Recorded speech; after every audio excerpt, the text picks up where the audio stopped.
Hai semuanya, perkenalkan nama saya Nur Asisa dari kampus IAIN Parepare, program studi manajemen keuangan syariah. Jadi di sini saya akan menjelaskan materi mengenai model keseimbangan makroekonomi Islam seperti ISLM Islami atau model lainnya. Pembahasan pertama yaitu konsep dasar keseimbangan makroekonomi Islam.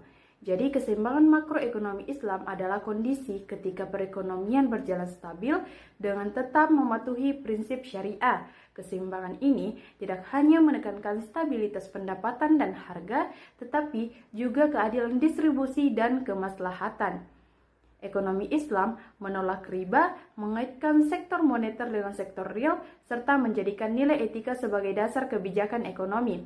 Contohnya yaitu ekonomi tumbuh tetapi hanya perusahaan besar yang untung. Nah, dalam Islam kondisi ini belum seimbang. Ekonomi disebut seimbang jika UMKM ikut berkembang, ada zakat dan distribusi kekayaan, serta tidak ada riba. Selanjutnya yaitu model IS dalam ekonomi Islam.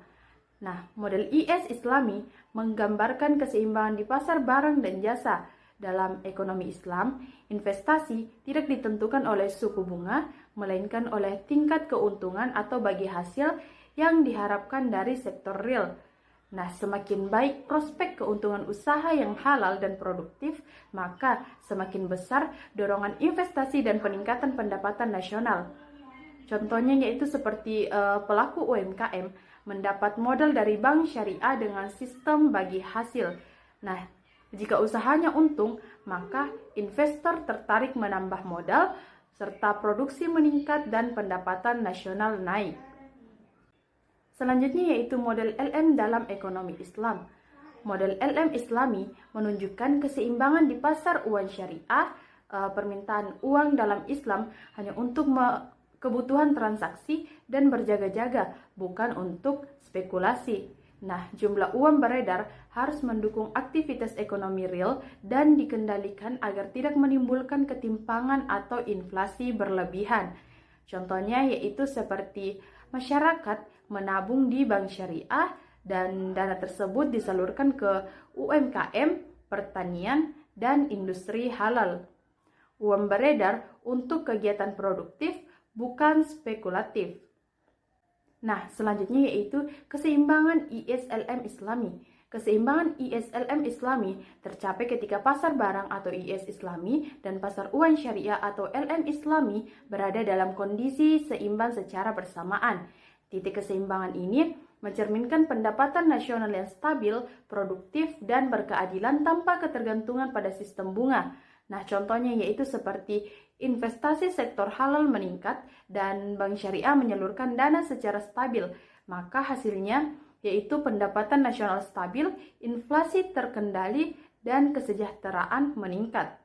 Nah, selanjutnya yaitu tujuan dan karakteristik model ISLM Islami. Jadi tujuan utamanya yaitu menggantikan mekanisme bunga dengan sistem yang sesuai syariah, serta mewujudkan stabilitas ekonomi yang adil dan mendukung pencapaian maqasid al-syariah.